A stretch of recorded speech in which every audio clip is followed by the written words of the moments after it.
How's it going, friends? Welcome back to another standard video here in preparation for Spotlight Series Atlanta and Lyon, and also just to enjoy a little bit of standard while we are waiting for the Loman Eclipse set. And this season, just good stuff keeps on coming. Seems to be a really healthy standard format. More and more decks popping up even late in the format, which is, I would say a good metric for just a good, healthy format. And you can't dispute that, by the way. There's no arguing about that. When I say that, it is correct, 100%. No matter what you say in the comments, it's wrong. This format is healthy, okay? In any case, this is 5-color allies, which is just won a huge tournament on Magic Online, the Mox Showcase Qualifier. Although I wouldn't say just, I'm not sure when exactly it happened. I think around Christmas time, but days have been flying by. So in any case, it won a big tournament. It keeps on winning, keeps on showing up in the challenges. So it's definitely doing well. Yeah. It's kind of wild to me, honestly, that this set is providing decks by their own mechanics. Looking at, is it lessons? I mean, sure, you have Monument and Artist Talent. They play a big role, but the rest of the deck is just all Avatar, right? That's really impressive. And this deck is literally every single card outside of the mana base here in this main deck is an Avatar card, and it's succeeding. So that is cool to see when sets mechanics or themes are that powerful that they just build entire decks in standard. It's really cool to just have those mechanics translate over from limited to constructed. I always find that beautiful to see, and that's stuff that you usually only see in like block constructed, or when you have a really broken mechanic, like energy, for example, was one of those that, to be fair, there were multiple sets supporting it back in the days, but yeah, stuff like that doesn't happen that often, and it can also sometimes lead to bans. Anyways, that's a different topic. So what do we have in front of us here? We're playing the good 1-drops. Earth Kingdom Protectors gives protection to some of our powerful legendary flagship allies. And then we have Earthen Ally, which is a little 1-drop that also has a 7-mana sink, which is 7 is a lot, so I don't know how often this will come up, but it is kind of nice to have, I suppose. And it also gets 1+0 for each color among allies you control. So it's a 1/2 by itself, a 2/2 when you have a white creature out, green and white being the dominant colors here. But if you get a Katara out and the Boiling Rock Rider, thing attacks for 4, which is for 1-drop, 1-mana 4/2 is pretty broken. So there's certainly a lot of upside. And of course, you're happy in this deck to have 1-drops. Why? Because you of these 2-drops.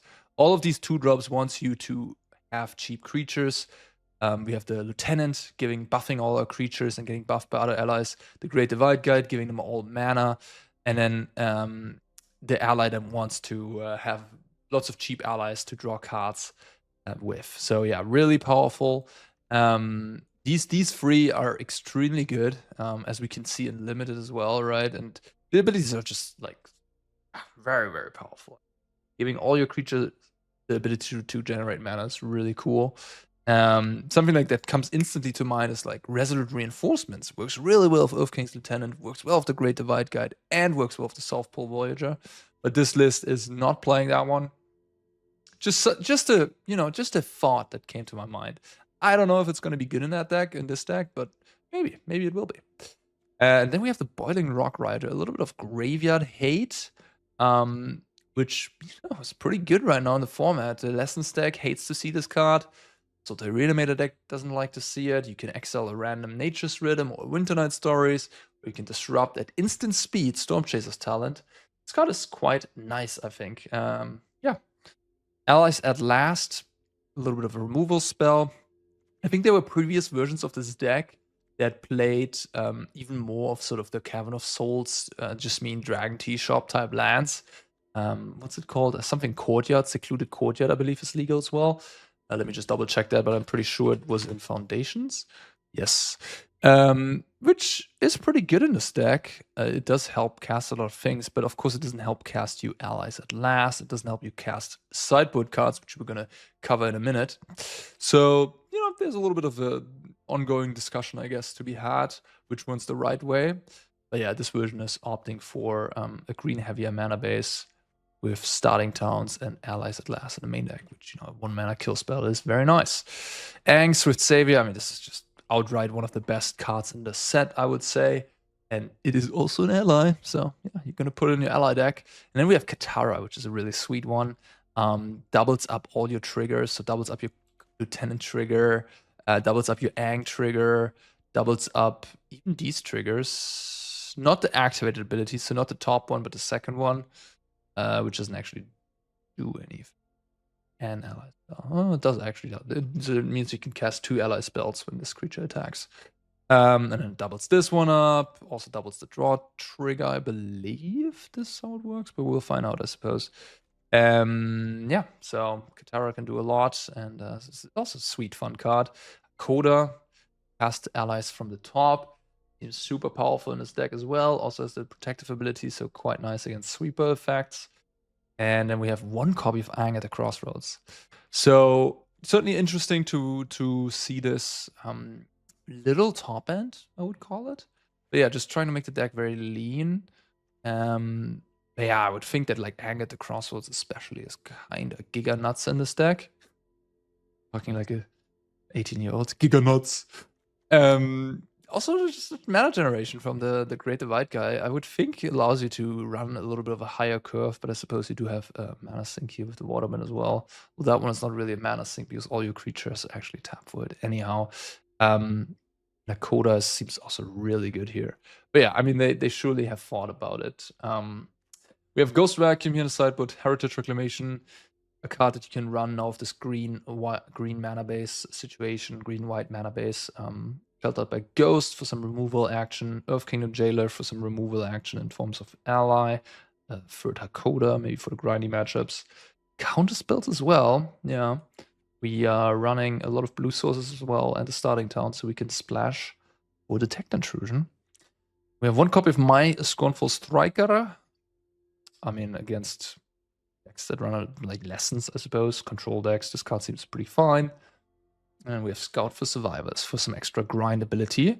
Yeah, I mean, it's kind of tough to run the Planeswalkers because, you know, they cost double pips usually, and splashing those is tough. So I like the choice of splashing these 1 pip cards, 1 white, 1 blue, 1 green. I'm a little surprised to not see some of this in the sideboard. Just for grindy matchups, all I would want is a little bit more high end. Aang at the Crossroads just seems so good in this deck. So I'm a little surprised to not see any in the sideboard. That's 1 note I have here. In any case, I'm going to run with this list. We're going to try out some 5-color, 4-color allies. Certainly a spicy one. I'm curious how this is going to go. All right, let's jump into it. And it seems fine. 2, a 3, and a 4.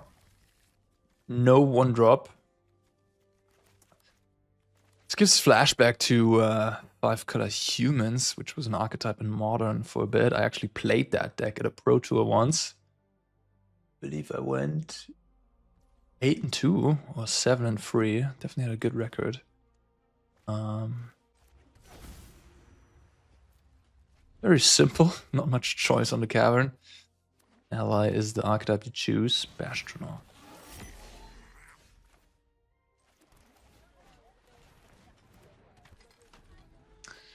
Some mono-red action, maybe with Boros Charm and Lightning Helix. We do have Sacred Foundry, Inspiring Vantage. Some good mana in the red-white combination. Maybe we can get some more support for red-white in Lorwyn. That'd be sweet. Wow, the 2-3 holding the fort here. I mean, 2-3 is a nice stat line also. With Firebending lesson around. I'm just gonna get cast a Hakoda here. Which sets me up very nicely for a double ally turn. On the next turn, this thing also has Vigilance, so it generates mana while it attacks.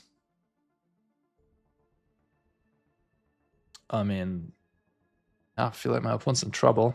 Breeding Pool on top, not the greatest draw, but honestly, I could believe that if I just play my next 2 cards, that's all I need to win this game.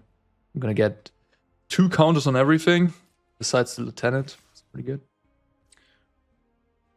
I'm just not gonna block. I don't quite know what they could have. Maybe some 1 mana 3/2 full board type stuff. Yeah, and I just don't want to lose my Hakoda into that. I'm happy they're using it now, honestly. Are they giving double strike with Boros Charm? Let's see. Oh no, okay. 10, 11. Wow. Okay. A lot of damage. 1 to 5. Oh, we have a Katara on top. Convenient.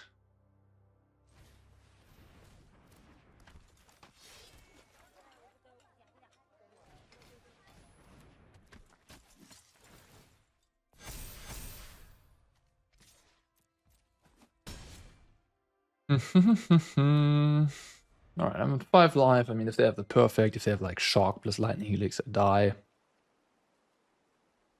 But otherwise, we have a pretty good clock. Oh shit. Wow, that's actually lethal. Damn. Okay. Impressive.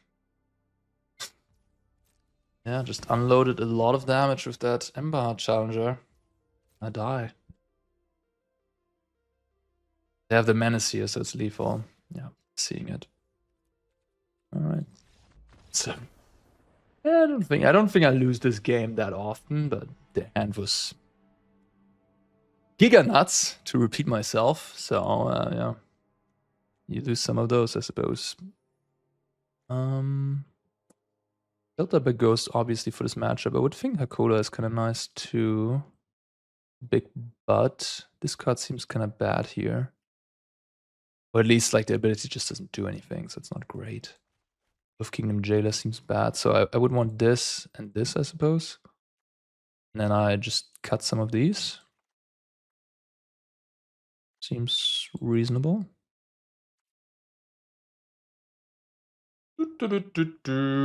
Yeah, I mean, that was just mono red doing mono red things.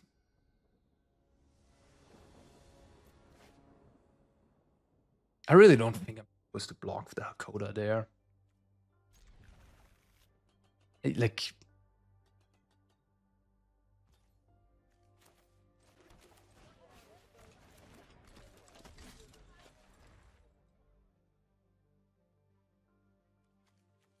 maybe I am.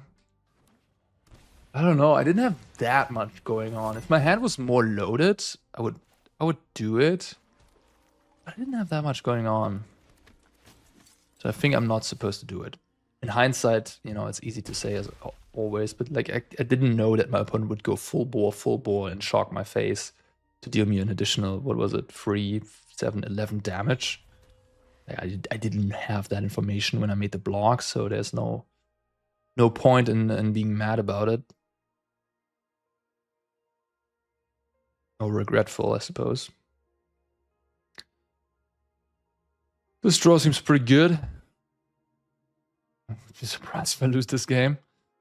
But after the last game, I don't feel so confident anymore. Yes. Opponent is kind of priced into having removal spells, I would say. Yeah. Oh wow, fair enough. I guess I can respect that. With an ally. If I play my Ang, that's 2 extra damage. Very nice. If I play my ally. Yeah, I think I just want to do this. Like, I just want to deal them damage. I want to pressure them. But airbending is actually kind of nice against 1-drops. It makes them more expensive. So airbending is worse against everything that costs 3 or more, but it's even against 2-drops, of course, and then actually can better than bounce against 1-drops, what I'm trying to say. And you know, whatever they could play here, like Screaming Nemesis is banned, so that's not an issue. So Nova Hellcat is not really the best card to put into the airband zone. So, like, holding up the Ang just in my head doesn't have much value. This is honestly something I'm pretty happy about. This is a really bad tempo swing. In my favor. Oh my gosh, yeah, they're super dead now. I'm definitely drawing the Giga Nuts now. Oh wait, they're coming back. They need a sweeper. Or some crazy combination of like Obliterating Bolt plus Lightning Helix.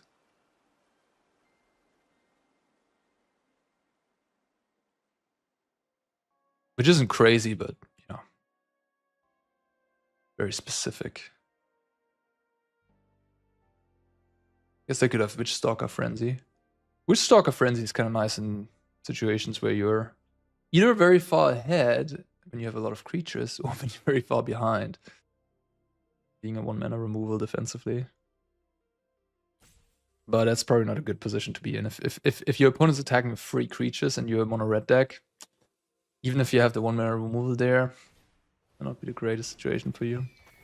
One seems to be a bit of a cheese deck. Can't really make out what is going on exactly. I guess they're not playing Razorkin Needlehead. They're playing... Oh, they're killing that instead of the other guy? That seems... Oh, they're attacking me even. Well, that's interesting. Okay. Well. Alright. Well, man. I could just play one of these Earth Kingdoms jailers, I suppose, instead of this. Doesn't really do anything. I could also play this. It could be good. It could also be kind of bad. This guy can take out an over.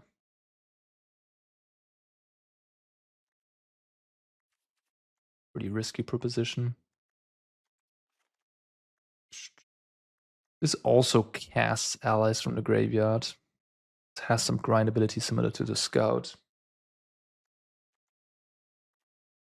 I'm on the draw. The Earth Kingdom Jailer just lines up so poorly. Like, the Nova Hellcat is gonna get warped, then it's gonna get cast. It already dealt you 8 damage. Ugh. But, I mean, I don't have much reach. It's like a little bit of a weakness of this deck. A little weak to flyers. Yeah, I'm sure about this last slot. It could be whatever. This would be a situation where I'd probably just put the second Ang into my deck. Something like Seam Rip, I guess, could be nice. This hand is not great because I don't have a 1-drop and I'm on the draw, and I don't have like a powerful sideboard card either. Can't really imagine mulliganing this.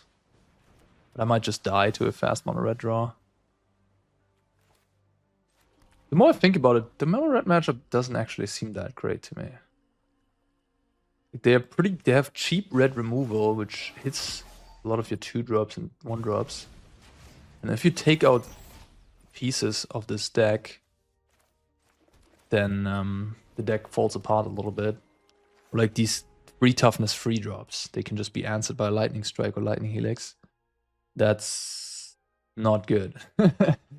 They can trade down on mana against you and pick you apart. So I think the mono red matchup probably not that good. Yeah, my opponent not doing anything though is pretty good. So this should allow me to draw a card here, right? Because triggers once, I gain a life, and then boom. Yeah. And I mean, I guess I'll just stay because I don't want to have them have double strike.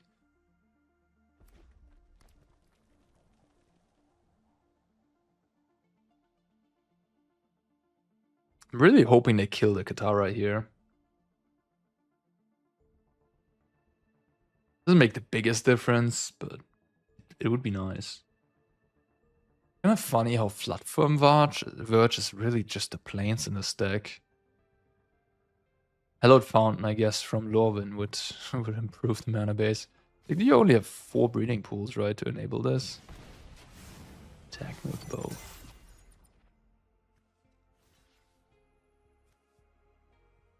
Double strike here. Full bore. I guess I could do this.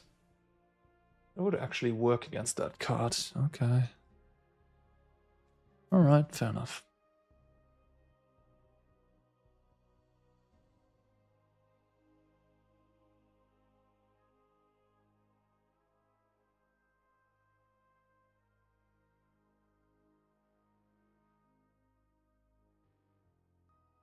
Rock Face Village making it sort of easy.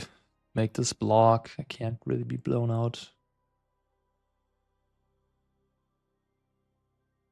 Yeah, they might just be priced into killing the Voyager, which I wouldn't want. Oh wow, they're just sacrificing the Higher Claw for 7 damage. I don't know if that's the line to win you the game. Maybe it is. I do have lifelink in play already. I guess I have a planes as well. Very many routes to victory right now. Sheltered by Ghost should technically give the knockout here. Let's do that.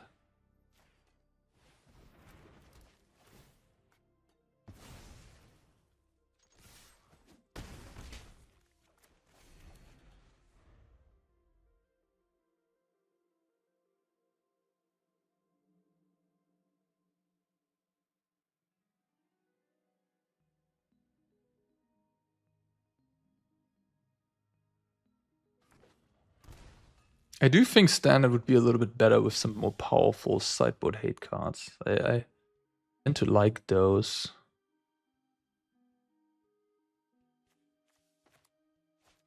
Like Lithomantic Barrage, these color hoses. We have some of them, but we have some really bad ones. Like the green one is terrible.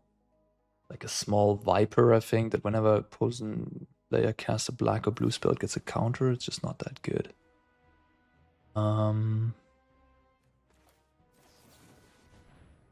And then we have, so the red one is really bad too. It's like a 3 mana, 3/2 first striker or something. I actually just want to target you. The second one is a no.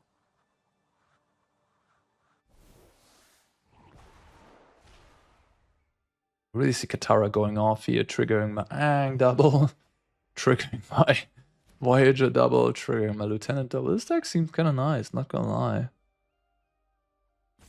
They have a Helix. It just won't matter.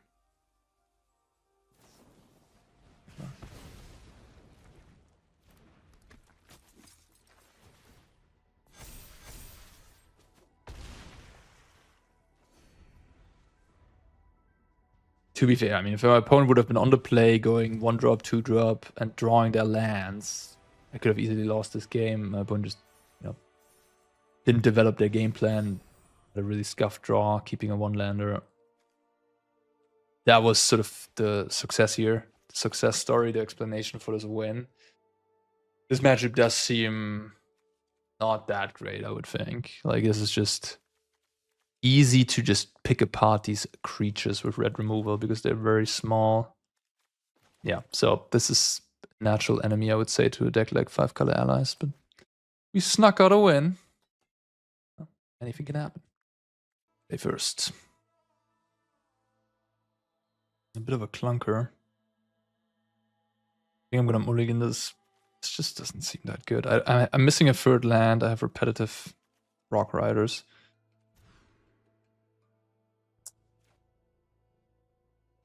This hand has potential if I draw a land.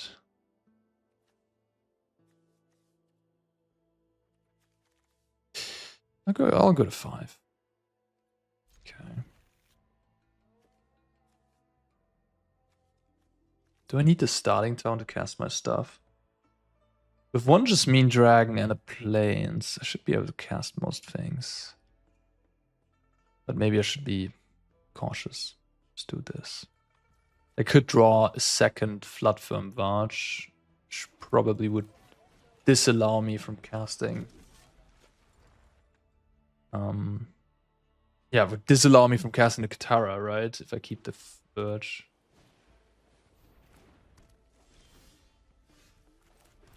What I got? I don't think you wait with this card that often. If you don't have other 2-drop, like if you have a different 2-drop, you play that 2-drop, obviously. But if you start like this, you just always jam it.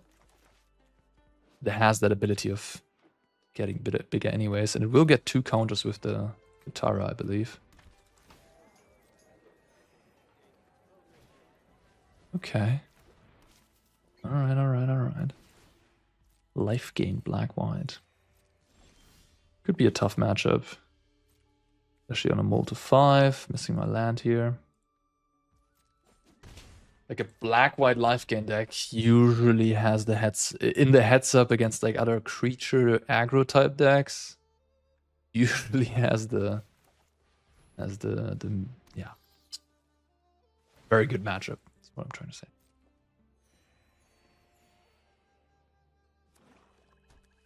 The natural enemy. Speaking from experience. Yeah, sounds good. Scout Barons, let's go. Life gain on the land. And they triggered Descent by discarding the land, let's go. Oh, that's unfortunate.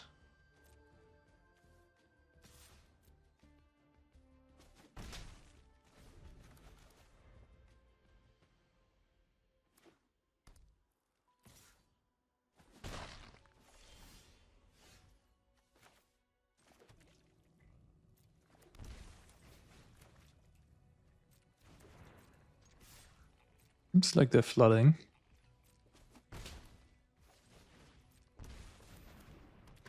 Or at least they're not like flooding. I mean, they have 4 lands. I don't know if you could call that flooding. But yeah, they've drawn all their payoff cards, which is awkward, right? It's a classic phenomenon. Wait a minute, what are you doing? Are you desperate? Would a scry here? I guess so. I will just kill that off, whatever. Why is it still on my screen?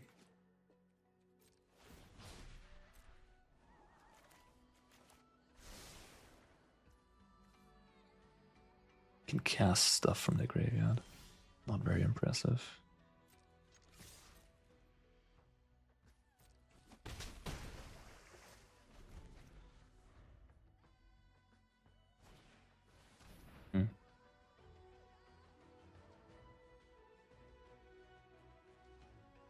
They gain 4 life. Sure.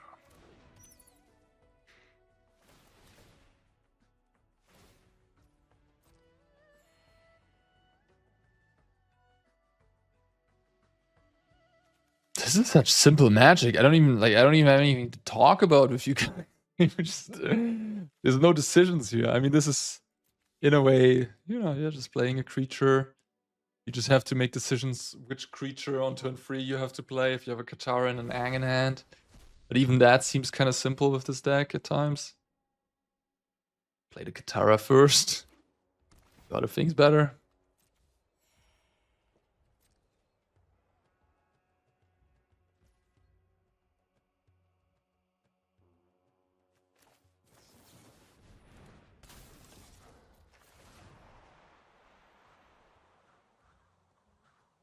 Really make that much sense to bounce this, I think. They will just gain more life if I bounce these things. I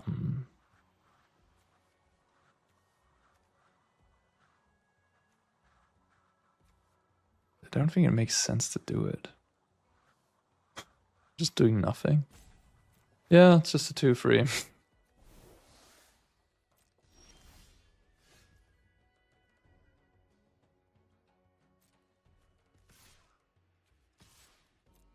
This could drag on. Like they gain 4 life a turn. And my clock is... When I play a creature. My clock is pretty good, I guess. Now we're starting to have 8 power in play.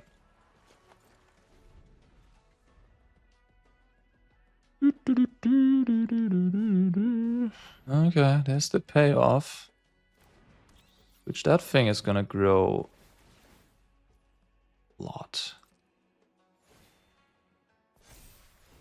I wish I had the Ang still in hand, I suppose.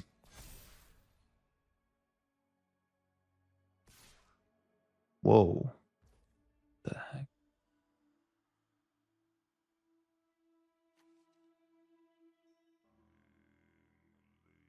I mean, this is four life in total then.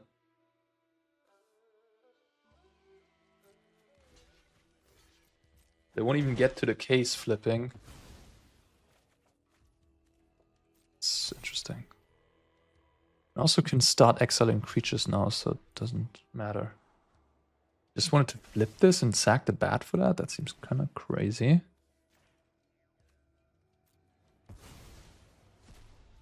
Okay. First time really playing with this card. I didn't even play with it in Limited, to be honest. Never opened it, or I guess took it.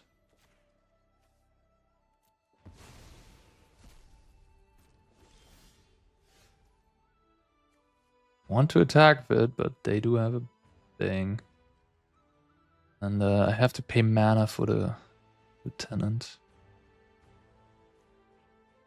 Guess I can sack this to protect it. Are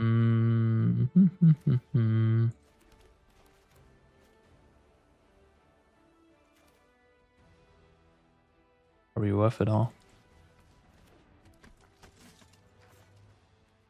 Oh. I forgot about the firebending. I guess I could have attacked and flickered this. Theoretically.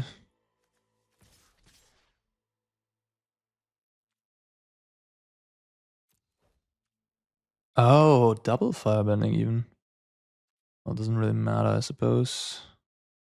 How does it work with the casting? I'm curious. Can I cast it right now? Wow, I can. Okay. Well, then this attack with the 2/2 was stupid. Yeah, again, I've never played with this card before.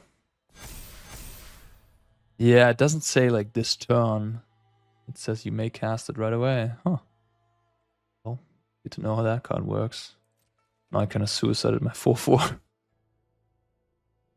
Well, happens.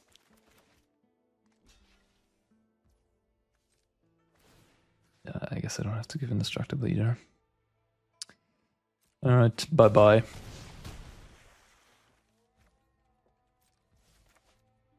Pass, yeah.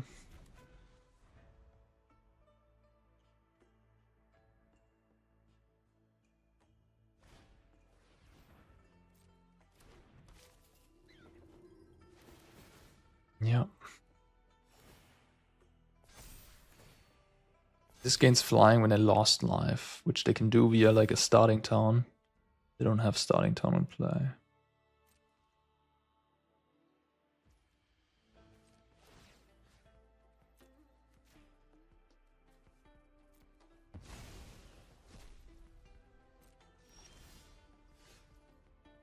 Alright.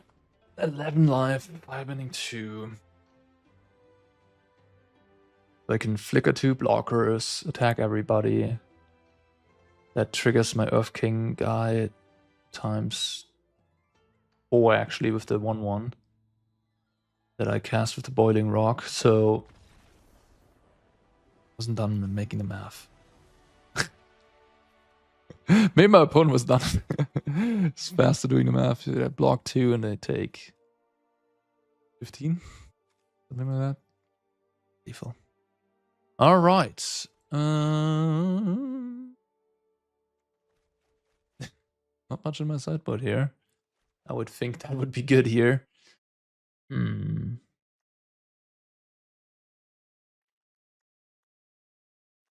Shelter Bagos, I guess. I think it's a black deck, so they do have removal, but they can't have that much removal. So the Hakoda seems okay. It's kind of nice in like a stalled board position where I can keep on playing creatures. The Boiling Rock Rider also seems okay. I mean, they do have graveyard shenanigans. And it also is kind of nice in a stalled board position, sort of. It was good there, returning my Earth Kingdom, Lieutenant.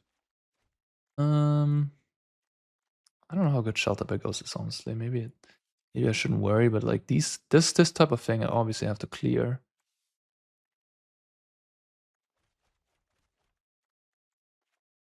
Just cut 2 of them, play this. Anything else that's bad? No, not really, right?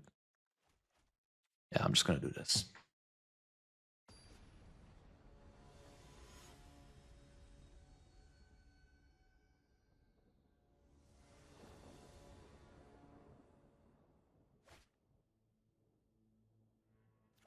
Yeah, I mean, I'm not gonna be greedy. His hand is obviously not perfect, but you know, my stuff. I got the mana dork.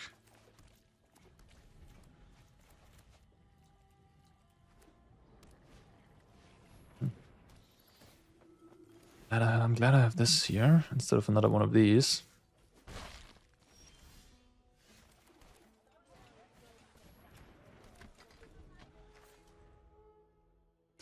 The Great Divide Guide is also very nice at splashing all these Blackboard cards. Making it possible to cast them.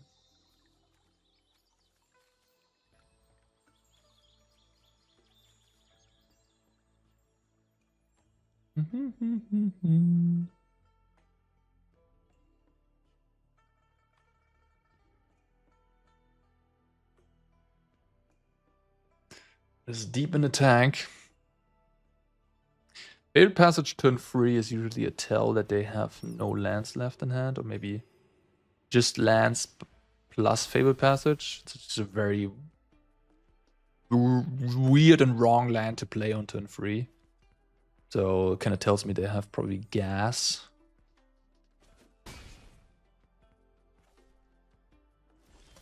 All spells type of situation.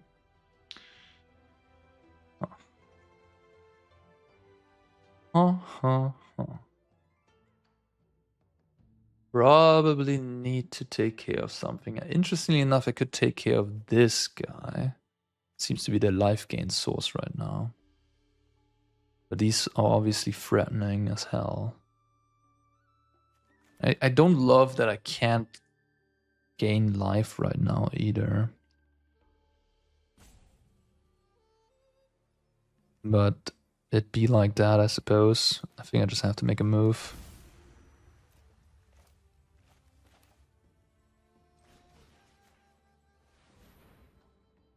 Then I just play another 2-3, I guess.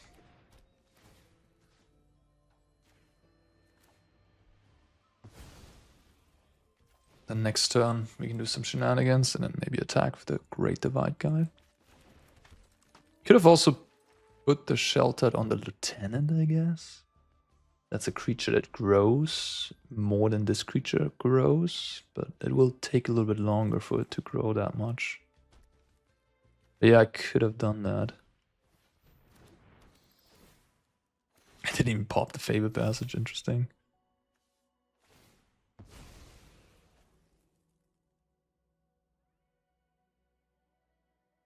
Play the Concealed Courtyard this turn? Guess that was their draw step then.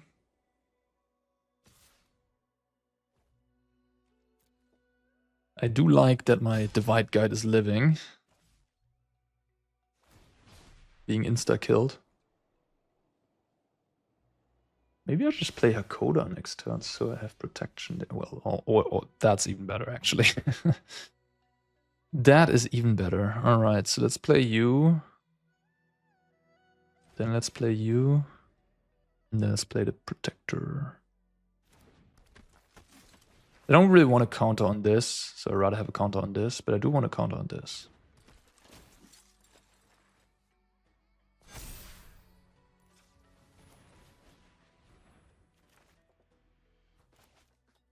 Yeah, if I would have played Lieutenant last turn instead of the Divide Guide, this would have been what? 4? I guess I could have played this as well this turn, so it would have been a 5, 6-5. Yeah. Would have been 2 bigger than the Great Divide Guide.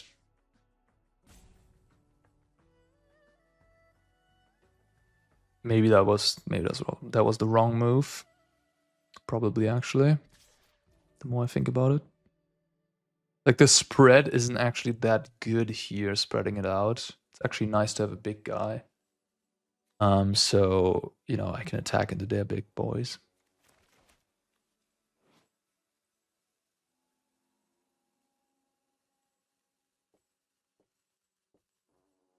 Something's off with when you click on a card. You have to click on it again, I guess. You can't just click on anywhere else.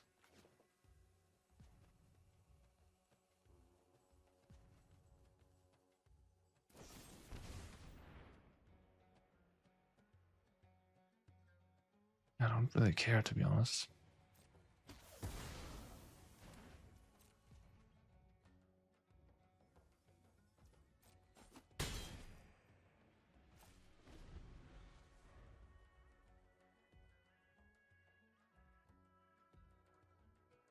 The starting turn is kind of cool with the channeler.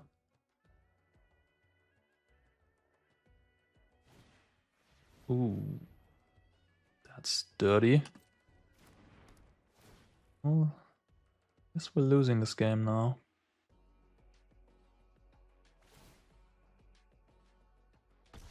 Nothing I can do about that. Now I need to draw Ang. Any of my other removal. So dead next turn. So, not much time left.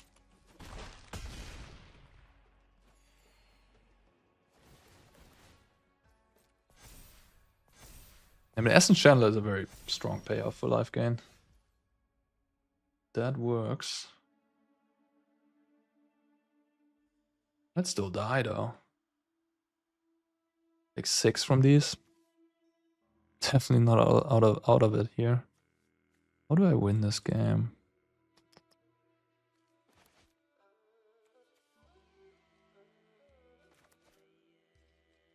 Oh.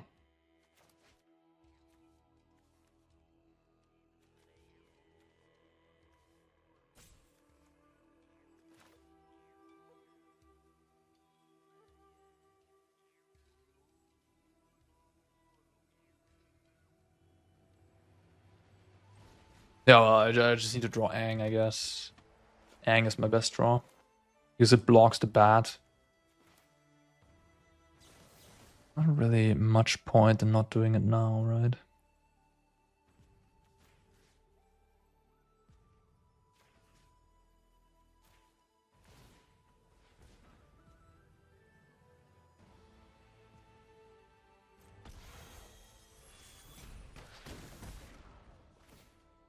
Oh, I forgot about that. Holy shit. This card's good. Very good. Well, then there was no out. The leaf trigger, yeah? No, die. Die trigger, okay. So you can exile it. I mean, at the beginning of this match, I did say that the matchup's probably bad. Sort of when we both 2 ships passing the sea, the life gain deck with a powerful card like Essence Channeler is just... Yeah, it's not easy to beat, I suppose. But of course, also play draw is very important. Who has sort of the better pieces together, like A, B plus C. Like my opponent in the first game had like A. And then at some point I drew the B, the Essence Chandler, to make their deck do anything, right? So if I just have like the perfect pieces together, a great curve out, it's gonna be was very important too. Yeah. I guess yeah. I'm priced into playing this now. Yeah, I guess. Am I supposed? Am I supposed to play this there? The natural thought is to just play your mana acceleration, but this is kind of a nice curve.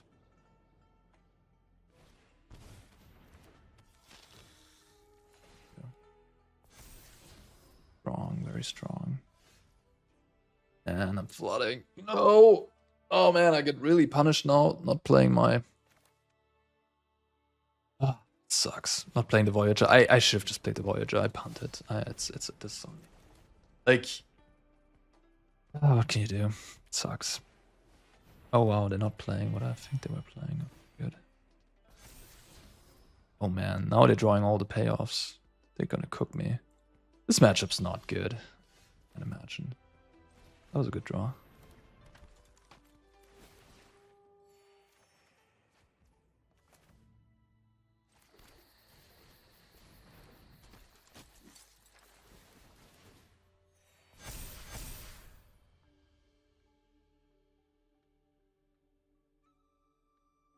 They could even just block me here, to be honest.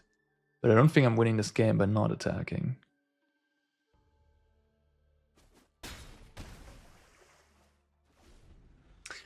Alright, Dragon Tea Shop. If I don't draw anything, at least I can make an ally there.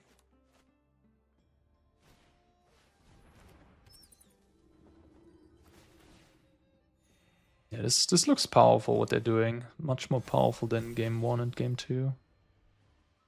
I mean, they have sort of the perfect curve with the one-drop enabler into this, into that. Actually, an interesting deck. Might actually be constructed playable. Aliyah has a nice payoff.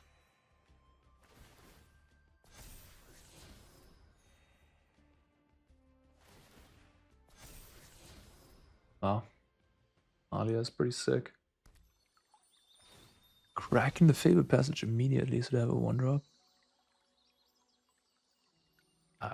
I can't imagine I'm gonna win this game. I mean, my next draw step can be very good. But their engines are just like way better than my engines.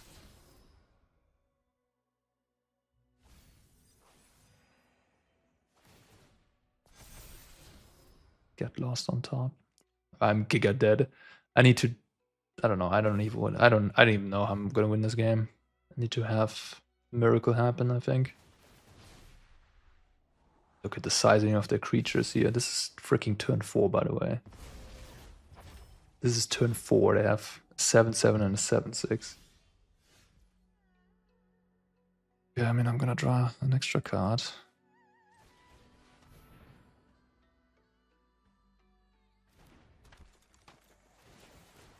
I mean, what I have going on is powerful. But I think the engine is... Oh, okay. Oh, never mind. Well, that was a good combination of draw steps. Jesus Christ. Okay. That's something. This cost me 3 life to get rid of. And I can attack with like 14 power. I could just do it in their turn. Then I also get to draw a card. I think that might be smarter to play it a little bit slower. Yeah, you know what? I'm gonna slow down a little bit here, I think.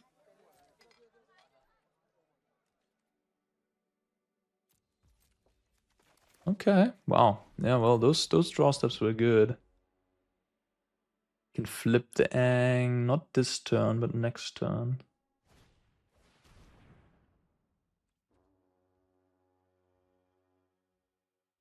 Don't respond to that. I'm just gonna exile these two anyways. Yeah, sure, they're gonna draw a card, but that's fine.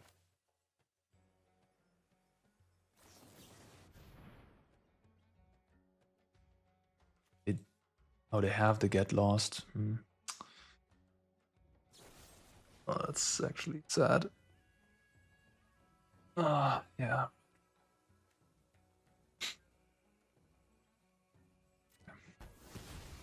Why am I so bad? Why was the Get Lost not revealed? It was laying on top of the library. I just forgot about it. Is that what happened? That's so sad. That is really sad. Oh man. I should have done it in my turn then. Back for like 14 or whatever. The card, I was never going to draw the card anyways. That was terrible. Oh, man, why am I making so many mistakes lately?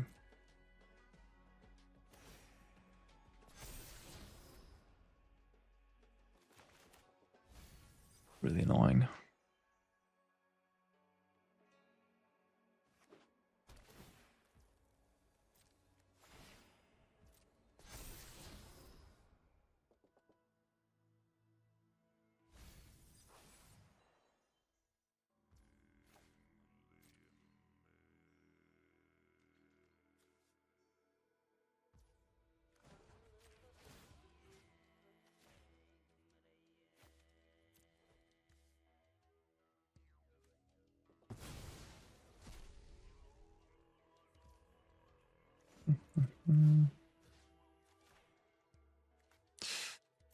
Get rid of this, get rid of that.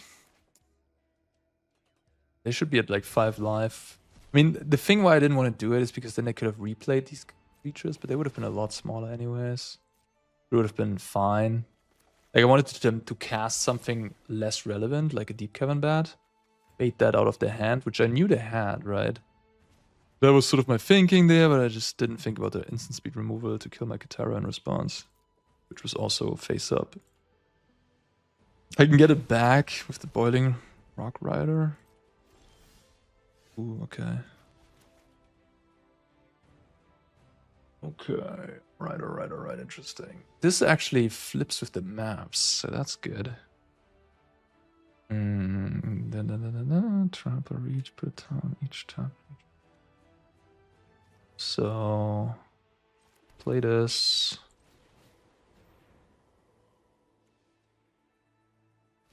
This Katara cost me 3 mana. Flipping the Ang costs me 8, so that would be 3 plus 2 is 5.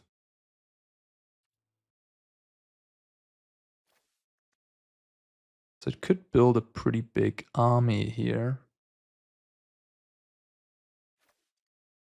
This also double triggers if I stack it correctly. But I won't be able to stack it with the Katara because the trigger, both triggers go on the stack at the same time, so there won't be a second trigger. Alternatively, I could like crack my maps and stuff. This also will not actually... We'll have to like, this will die, right? Oh, they have get lost in the grave. Interesting.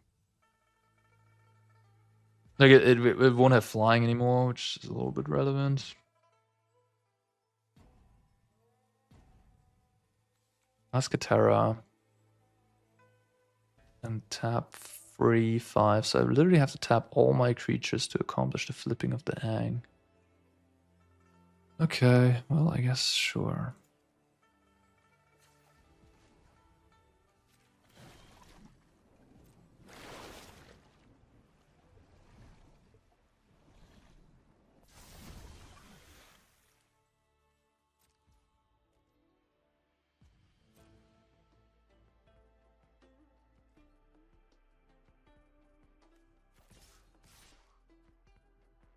You have to be careful with my triggers here.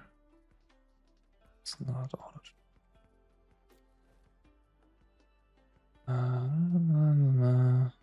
Yeah, this is correct.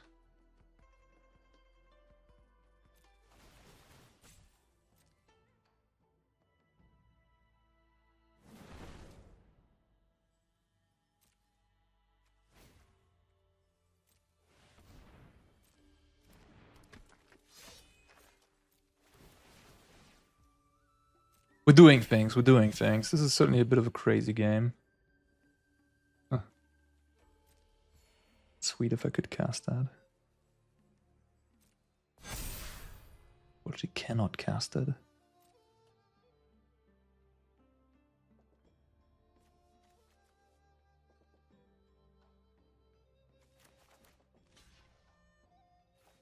I could have drawn into it if I would have chosen to play differently.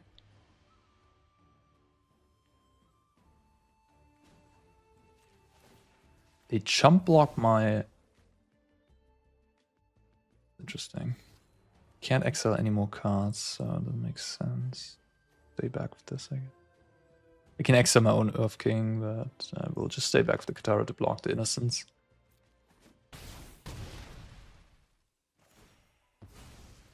Whenever you gain life, then destroy all other creatures with its power is exactly 20. That's kind of insane as well.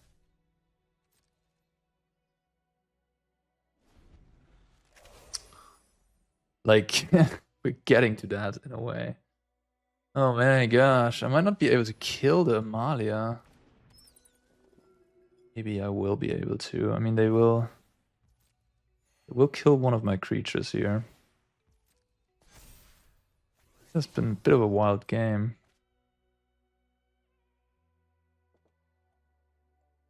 Yeah, I wish I wouldn't have punted. I probably would have won this game. I would have just anged in my turn.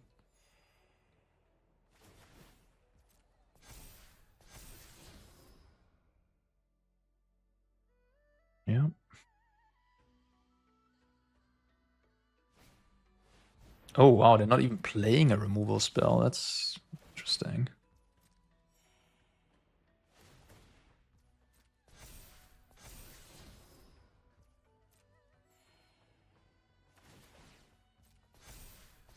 I can't wait with the allies for them to cast the Sheltered. Because then they can respond with Bitter Triumph.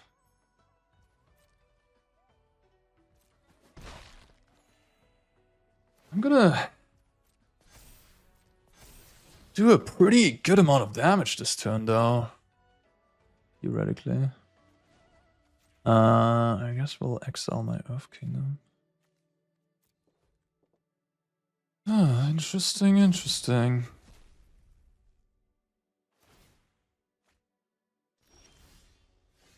Whoa. Banger after banger after banger. Like one of Ang? You gotta be kidding me. Ooh la la. I mean, my draw stats have been very good. To be fair, I'm drawing 2 cards per turn, I suppose, but still. South Pole Voyager definitely doing its thing. Well, I'm taking that one, yeah. Yeah, I guess. Wow, this is going. Yeah, I think I won the game.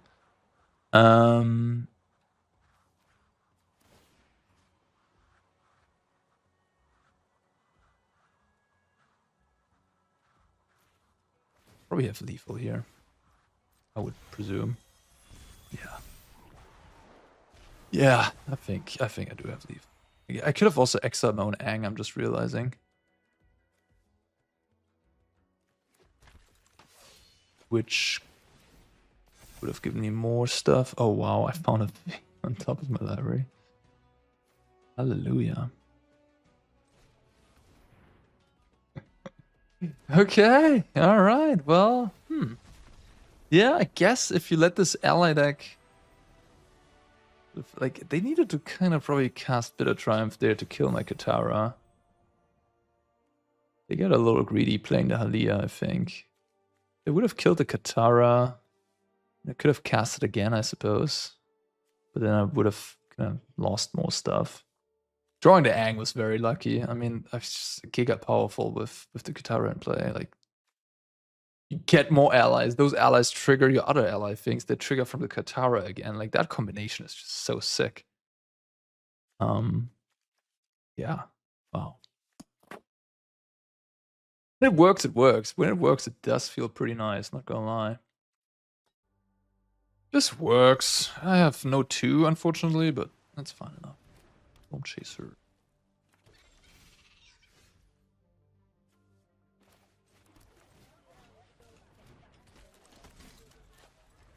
It is just a sweet deck to have around. Very unique. Haven't had a sort of like this super highly powered up creature synergy deck in a while. It's playing 4 colors, 5 colors, sort of. Very cool.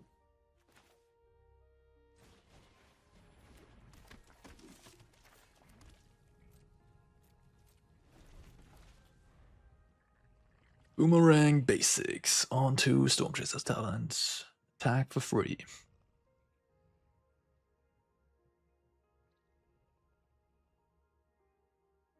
Not run into lessons. Last few sort of recordings I did. I've run the second time now into this Is It Prowess deck. Is it control deck, whatever. I presume it is playing red. Which you would think is not better than the lessons, but people like it, I guess. Whatever, I mean, the sample size is so small anyways. I'd also just be mono blue for some reason, I guess. Soulgate Lantern in the main deck. It's already come to that. Played it in the wrong order, though. Or maybe they just drew it with the second boomerang, I guess.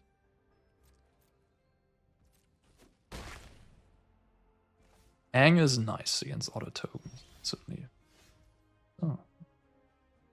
It's also nice to accelerate me a little bit.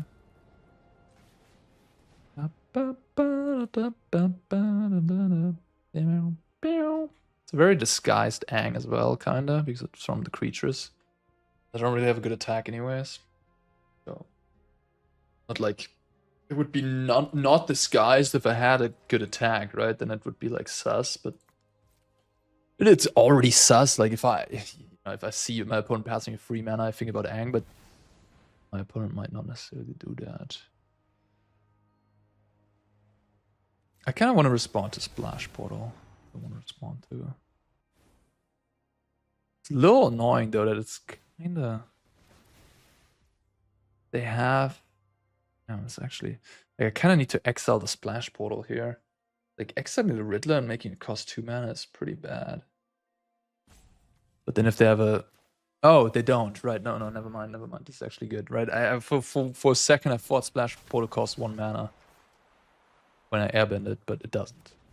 But it's just 2 mana then, and so they can't cast it this turn by playing a blue. Blue-red. Starting turn is unusual in blue-red.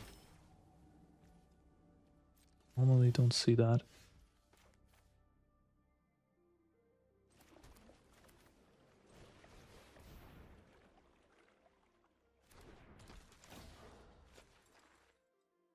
Oh yeah, let's go.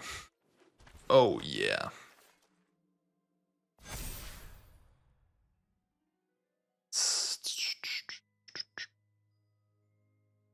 Yeah, I do think attacking for 10 is better than playing my free mana card here.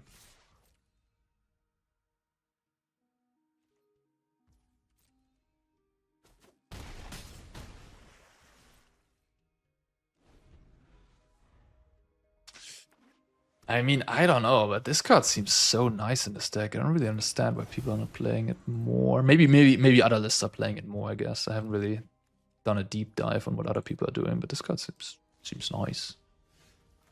10 life.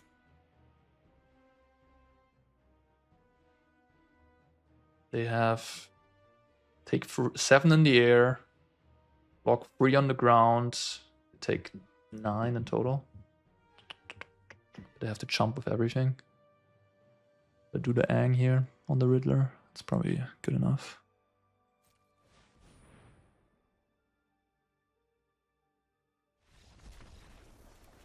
Okay.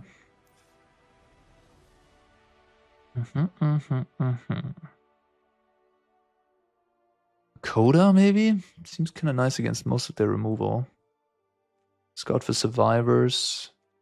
Be a little worried about Sweepers in this matchup. Detect Intrusion and Scout for Survivors are for those, I suppose. Shelter by Ghosts. No, I don't want removal. No, I don't want any of that. So it's like these cards I could play. I could play the Mai as well. The Mai is pretty bad into Shock though. They have 4 off. Katara seems mid. The Rock Rider seems kind of mid. Allies at last. Killing the killing the thingy. What's it called? The Riddler is nice, I suppose. So that's why I kind of want some of these.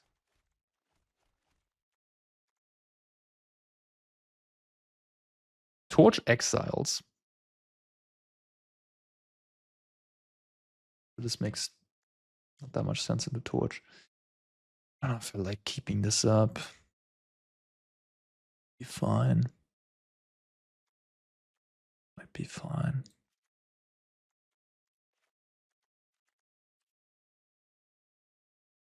It does counter the Splash Portal.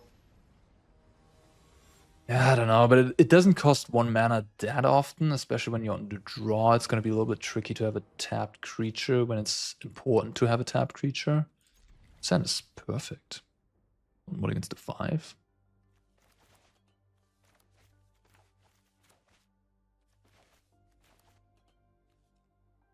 I like to do minimal sideboarding. Like maybe someone else picking up this deck would have thrown like all these in and the Scout for Survivors, thinking that this is like a matchup where you want all this stuff.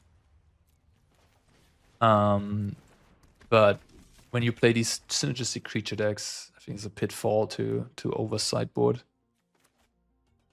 Be careful of that. Now it's interesting. Do I play my lieutenant here? Or do I pass? The counterspell up. I think I'll just pass. If I didn't have the counterspell, I would play my lieutenant, but having the counterspell makes me... I'll just hold that up.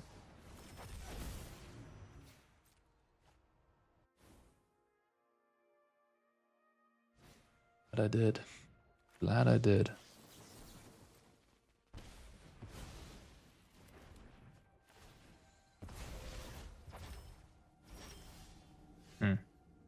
Interesting.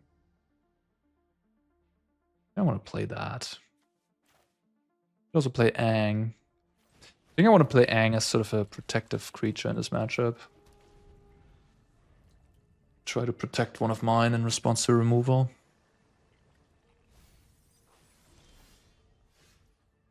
Nothing.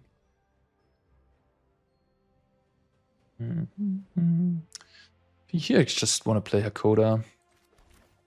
Playing these two leaves me... Like, it's a good turn, but it's not that good against instant speed removal. Like, killing my Katara here with something, like a Torture Tower in response. And I'm not, like, in a rush, realistically. The Hakoda is just very good against... Like, how do they kill it, you know? They can't, really. Now they tap out, and now I can go for a big turn. I have 6 mana.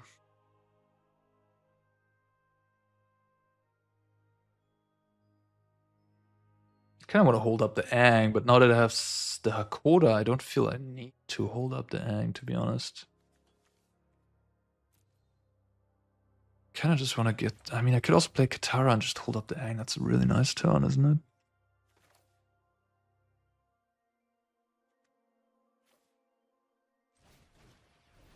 If I play my lieutenant, I can't even attack. I mean, I can attack, but I won't deal any damage. So I think it's just better to be patient.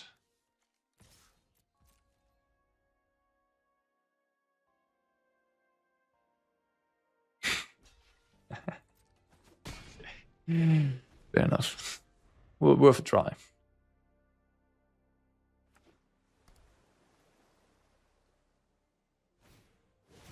Oh. Sure, I guess. That makes sense.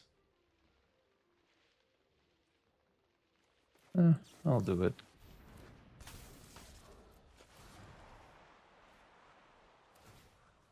I'm gonna take this away just to deal a ton of damage, probably.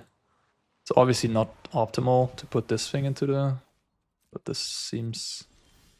This might be the type of game where you want to do that. An opponent just concedes. At 4, 9, 14, 18 damage. So it was actually lethal, huh? 4, 9, 14, 18. Yeah. Okay, well then it was definitely correct. I didn't do the math, I just did it intuitively. To generate tempo. Yeah. Okay, well, just generate damage. Okay, well, this deck, yeah, kind of sweet, kind of fun, kind of cool. Not gonna lie. Kind of passed the Arne test, you could say. I am somewhat impressed by it. Yeah, we didn't play like meta decks necessarily here, but like we also didn't play bad decks. We played against like mono red, we played against the black-white deck, which actually looked pretty impressive. And we played against this deck, which is obviously also sort of a tier 1-ish deck. Yeah, it held its ground. Awful draws. Even if you disrupt some pieces, there's more. I'm impressed. Yeah, all right, cool. Well, I hope you enjoyed this video. And I see you in the next one. Take care, guys.